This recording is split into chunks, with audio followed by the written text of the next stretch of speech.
આજે જ્ઞાનની અંદર વાત કરવી છે આપણે કે વિવાહ સંસ્કાર, જેને આપણે સંસ્કાર કહીએ છીએ, હિન્દુ સંસ્કૃતિ પરંપરાની અંદર વિવાહ સંસ્કારને ખૂબ પ્રાધાન્ય આપવામાં આવે છે અને એમાં એનું મહત્ત્વનું જે અંગ છે એ સપ્તપદી છે. તો સપ્તપદીનું મહત્ત્વ શું આપણે જાણીએ છીએ, શું આપણે સમજીએ છીએ? લગ્ન વખતે મહારાજ જ્યારે સપ્તપદી કરાવતા હોય ત્યારે શું આપણું ધ્યાન હોય છે કે આ 7 પ્રતિજ્ઞાઓ કઈ કઈ છે? તો કદાચ એ સમયે લગ્ન વખતે ધ્યાન ન રહ્યું હોય તો ચલો આજે એકલો ઘૂંટવાનું ચાલુ કરીશું. તો એના માટે આજે દિન વિશેષની અંદર વાત કરીશું આપણે સપ્તપદીના મહત્ત્વની. દિન વિશેષની વાત કરીએ મિત્રો. શ્રીમદ ભાગવતના ચતુર્થ સ્કંદની અંદર એક સુંદર વાત કરવામાં આવેલી. ભાગવતની અંદર એવી વાત છે કે સિદ્ધ ક્ષેત્ર, જે આપણે આજે સિદ્ધપુર કહીએ છીએ, એ સિદ્ધપુરની અંદર કરદમ ઋષિનો આશ્રમ. મનુ અને શત્રુપાની એક દીકરી, એનું નામ દેવહૂતિ. દેવહૂતિને કરદમ ઋષિ સાથે પરણાવવા માટે જ્યારે ઋષિઓએ આજ્ઞા કરી ત્યારે દેવહૂતિને લઈ અને માતા અને પિતા મનુ અને શત્રુપા બંને કરદમ ઋષિના આશ્રમમાં આવે પોતાની દીકરીને કરદમ ઋષિને આપવા માટે, લગ્ન બંધનથી એને બાંધવા માટે. સામાન્ય રીતે આ તો ઋષિ છે, પરંપરા એવી છે કે ભાઈ ઋષિઓએ હંમેશા એમ કહેવાય છે કે ભાઈ આ સંસારનો જે સર્વસ્વ જેનો ત્યાગ કરી અને પોતાના જીવનને ઉચ્ચ ઉર્ધ્વગામી બનાવવા માટે પ્રયત્ન કરતા હોય. તો આવા સમયે ઋષિઓએ જે પ્રમાણે દેવતાઓના અને ઋષિઓના કહેવાથી મનુ મહારાજ અને શત્રુપા પણ આવે છે દેવહૂતિને લઈ, અને એ જ રીતે કરદમ ઋષિને પણ દેવતાઓએ કહ્યું છે કે તમારે વિવાહ કરવાના છે. આ બ્રહ્માજીનો આદેશ છે કે આ સૃષ્ટિનું વધારે વિસ્તૃતિકરણ થાય અને એના કારણે માનવ સૃષ્ટિનું સર્જન થાય, એના માટેના આપના પ્રયત્નો રહેશે. તમે વિચાર કરો, એ સમયની વાત કરું છું જ્યારે કદાચ અત્યારના આ વ્યભિચાર લગ્ન કે વિવાહની વાતો કદાચ શું હશે ખબર નહીં, પણ એવા સમયે પ્રવેશ કરતી વખતે આશ્રમની અંદર શત્રુપાને જોયા, કરદમ ઋષિએ સાથે સાથે મનુ મહારાજને જોયા અને એમની દીકરી દેવહૂતિને પણ જોઈ. 3 જણા આગેવા આમંત્રિત આ મહેમાનો કહેવાય, આંગણે આવેલો અતિથિ કહેવાય. તો એવા સમયે આ 3 જણાને બેસવા માટે કરદમ ઋષિએ આસન પાથર્યા. આસન પાથર્યા ત્યારે મનુ મહારાજ પોતાનું આસન લઈને બેસી ગયા. શત્રુપાજી પણ પોતાનું આસન સ્થિર હતું ત્યાં બેસી ગયા. હવે ત્રીજું આસન હતું કોનું? દેવહૂતિનું. દેવહૂતિને ખબર છે કે દેવો અને ઋષિઓની આજ્ઞા અનુસાર મારે આમની સાથે વિવાહ કરવાના છે. આ મારા ભવિષ્યના થવાવાળા પતિ છે, મારા ભવિષ્યના થવાવાળા મારા ભરતાર છે, જેના મારા જીવનના સાથી છે. તો શું કરવું જોઈએ? આસન પાથર્યું કોને? તો કે કરદમ ઋષિએ. તો દેવહૂતિને થયું જો આસન ઉપર બેસી જવું અને કદાચ અવિવેક ગણાય, કારણ કે પતિએ કોઈપણ પ્રકારની સેવા આપી હોય એનો સ્વીકાર ન કરાય. પોતે સેવા કરવી જોઈએ, પતિની સેવાનો સ્વીકાર ન કરાય, તો એક આ પવિત્ર ભાવના. બીજું, કદાચ એમને આસન પાથર્યું છે ને ના બેસવું તો એમને ખોટું લાગે. અને કરદમ ઋષિને પણ થયું કે આવનારનું સ્વાગત તો કરીએ પણ જાણીએ તો ખરા વિવેક શું છે. આજકાલ આપણે છોકરા માટે જોવા જઈએ ને ત્યારે છોકરીને થોડું ચાલતો કે ભાઈ આમાં પગ તો ત્રાંટા નથી ફરતા, થોડું બોલતો, આવી બધી વાતો કરતા હોઈએ આપણે, બરાબર. પણ અહીંયા તમે જોજો કેટલી આમ દિવ્ય પરીક્ષા. આસન પાથરી દીધું. આસન પાથરી દીધા પછી દેવહૂતિ બેઠા નહીં. શું કામ? કે પતિએ આપેલું આસન ન બેસાય. બીજી વાત, ન બેસું તો પાછું એનું અપમાન થાય. અને એવા સમયે દેવહૂતિએ પોતાનો જમણો હાથી આસન ઉપર મૂકી અને બાકી નીચે બેસી ગયા, આસનની નીચે બેસી ગયા. કરદમ ઋષિ સમજી ગયા કે પત્ની થવાને આ લાયક છે. વિચાર કરો, પહેલાં આ રીતે આપણે એના કરતા હતા.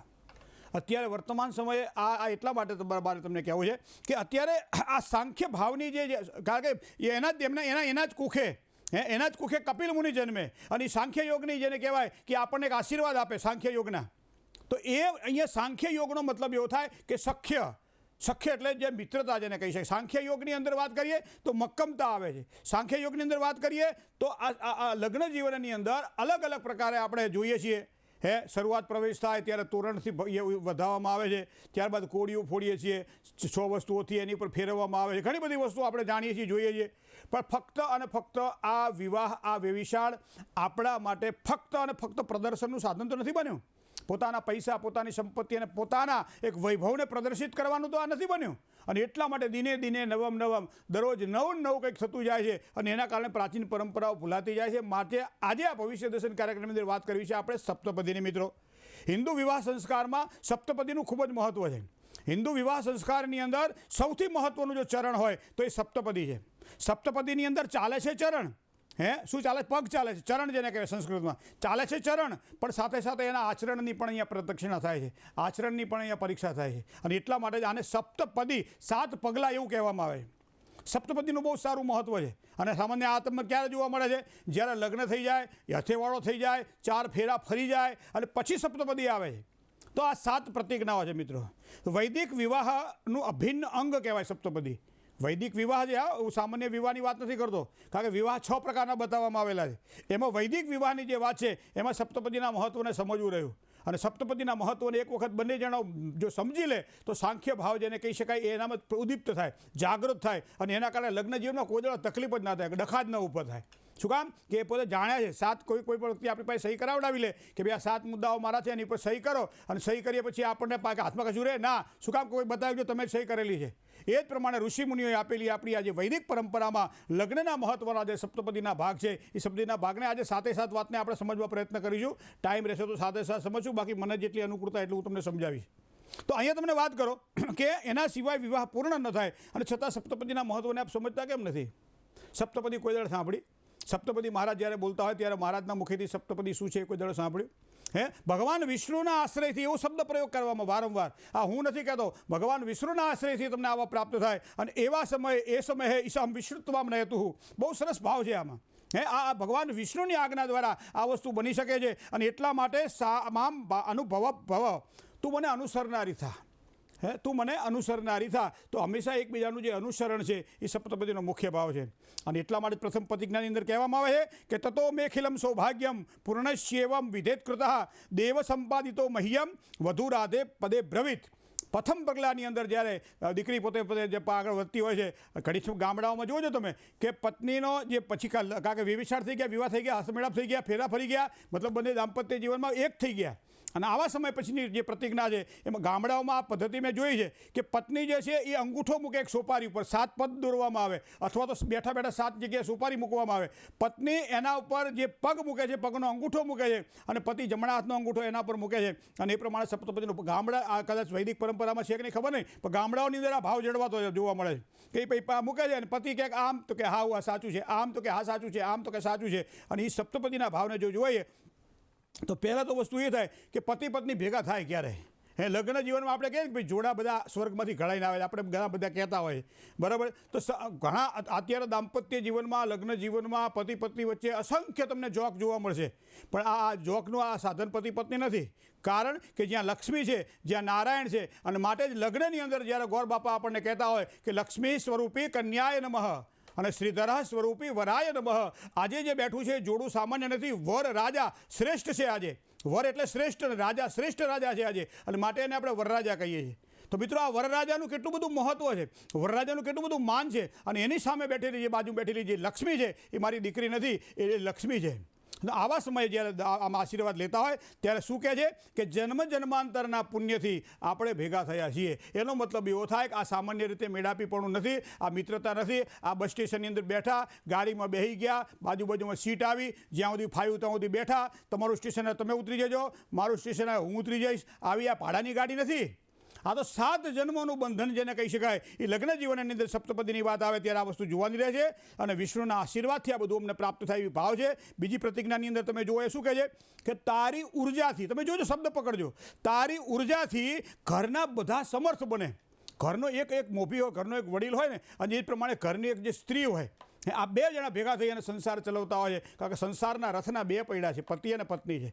અને એવા સમય શું કહે છે કે તું ઉર્જાવાન થા, તારામાં એક નવું તેજ આવે, અને એ તેજના કારણે મારો પરિવાર આખો એમ છે કે પ્રીતિના એક નવા એક પેલા સાથે જીવે. અને તારો પરિવાર ને મારો પરિવાર પાછું બે એક કહેવામાં આવે છે, અલગ અલગ પરિવારો હોતા નથી. તો આ બધી વસ્તુ જ્યારે આપણને જોવામાં આવે ત્યારે શું કહે છે કે હું કુટુંબનું પાલન પોષણ કરીશ, અને સાથે સાથે જે કંઈ મને પ્રાપ્ત થશે એના દ્વારા સંતોષ મેળવીશ. લગ્ન જીવનનો સૌથી વધારે કદાચ જો કોઈ જેને કહે કાટ ખાઈ ગયેલો વિભાગ હોય તો એ અસંતોષ છે. મને આ ના આપ્યું, મારી સાથે આમ વાત ના કરી, આને મારી સાથે આવો વ્યવહાર કર્યો, આ મારી સાથે બોલતા નથી, આને મારી સાથે મોઢું ચડાયું, આ જો કેવામાં મૂંધો ફરીને ચાલે છે, આ કટુ વચન બોલે છે. આ બધી જ બધી વસ્તુઓ કટુતા છે જ્યાં. ત્યારે અહીં શું કહેવામાં આવે છે કે આપણે પુણ્યથી જ્યારે ભેગા થયા છે ત્યારે સંતોષ વડે હું મારા જીવનને રીતે સારી રીતે પ્રાપ્ત કરીશ. આવા ઘણા બધા એમ કહેવાય કે સંપત્તિને વધારનારી થા, ઘરના ઘરના વાતાવરણને ઉલ્લાસમય બનાવ, તારા ઘરથી મારું ધન વધે, મારી સમૃદ્ધિ વધે, અને બધી જ ઋતુઓમાં દાંપત્ય જીવન પ્રસન્નતાથી પાંગરે. અને 7મી પ્રતિજ્ઞામાં એમ કહેવાય છે કે મને અનુસરનારી થા. એનો મતલબ એવો થાય કે સુખા દુઃખે સમય, સુખ હોય દુઃખ હોય, કોઈ પણ જે કંઈ તકલીફ હોય, બધી જ જગ્યાએ પરસ્પર સાથે બેસી અને કામ કરવાની જે વૃત્તિ છે આ 7 પગલાં જે છે એ સપ્તપદીના છે અને જે 7 પગલાઓને સંસ્કૃતના વાંગ્મય દ્વારા જો કદાચ ગોર બાપા સમજાવતા હોય સમજવા માટે આપણે પ્રયત્ન કરીએ અને વૈદિક પરંપરાને જો આ 7 પ્રતિજ્ઞાઓને ધ્યાનમાં રાખીએ તો દાંપત્ય જીવનમાં સૌથી વધારે સારી સુખાકારી આપણને પ્રાપ્ત થાય છે. પણ ક્યારે એ વ્યવસ્થિત આપણે સાંભળીએ ત્યારે ફોટોગ્રાફર કે આમ રહેજો હવે હોપારી પર પગ હોય કે બેન મોઢું ઊંચું રાખજો એટલે પગ હોપારી પર રાખે ને મોઢું આમ રાખે એવા ભૂંડા લાગે. તમે જુઓ તો ખરા ના જાણે ફોટો પડાવવા જ લગ્ન કરતા હોય. અમુક લોકો તો ફોટો પડાવવા જ લગ્ન કરતા હોય. એ કામ કંઈ કરતા હોય ફોટોગ્રાફર કે બેન આમ જોજો ભાઈ આમ જોજો એટલે આમ જોવે એટલે પણ જે કરવાનું છે એ તો બધું ભૂલી જાય છે.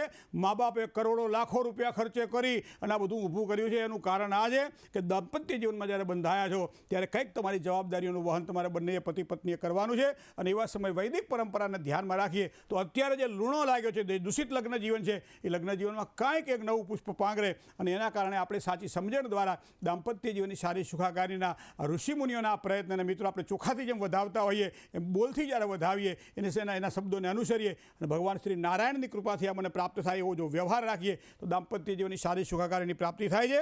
અને આપણે બધે બે સમર્થ બનીશું. એક સમર્થ બનવાની વાત નથી, બે સમર્થ બનીશું તો આ પ્રમાણે બંને સમર્થ બને દાંપત્ય જીવનમાં સુખાકારી મળે. જય ગણેશ. મિત્રો આજે વિષય એવો પસંદ કર્યો છે કે આમાં બધાને કંઈક ને કંઈક થોડો સ્પર્શ થાય.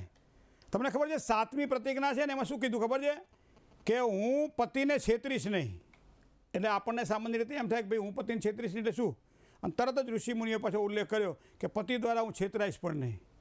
કેટલી નાની વાત કરી. બીજું શું કીધું કે અમે વાત કરતા હતા એક વખત કે ભાઈ સંતોષી મારું જીવન હશે. આવી વાત કરી સંતોષી મારું જીવન હશે.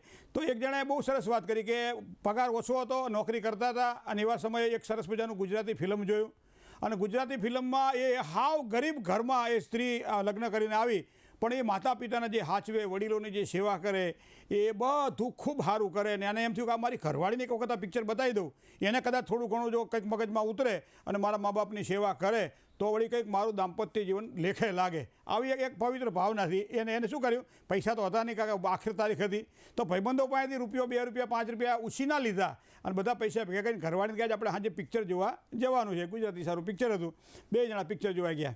પિક્ચર જોવા ગયા એટલે આમ ઘડીક થઈને ઘરવાળીને સામું જોવે, ઘડીક થઈને પિક્ચરની સામું જોવે કે આના કંઈક ચહેરા ઉપર કંઈક ફેરફાર આવે છે અને પ્રસન્નતાથી પિક્ચર જોયા. પછી બહાર નીકળ્યા અને પછી કંઈક જોયું કેટલા બધા ગરીબ હતા અને છતાં કેટલા આનંદમાં રહેતા હતા, કેટલા સંતોષથી જીવતા હતા, કેટલા ગરીબ હતા છતાં માતા પિતાની બહુ કેવી સેવા કરતી હતી. આવું એના પતિએ પત્નીને કીધું. ત્યારે પત્નીએ શું કીધું ખબર છે? આ કોરું શાકભાજી આપણે જે સૌરાષ્ટ્રમાં કહેવાય છે ને યા તમે સાંભળો. એ શું કીધું પત્નીએ ખબર છે કે એ હતા ગરીબ પણ કે બૈરી કપડાં કેવા નવા પહેરીને ફરતી હતી કે બોલો ઓલો પિક્ચર બતાવવા માટે ગરીબાઈનું કહ્યું ને આના કપડાં જોતી હતી. બરાબર. એટલે આવી ઘણી વખત આ કોરું શાકભાજી આપણે ગામ બહુ મજાની કહેવાય છે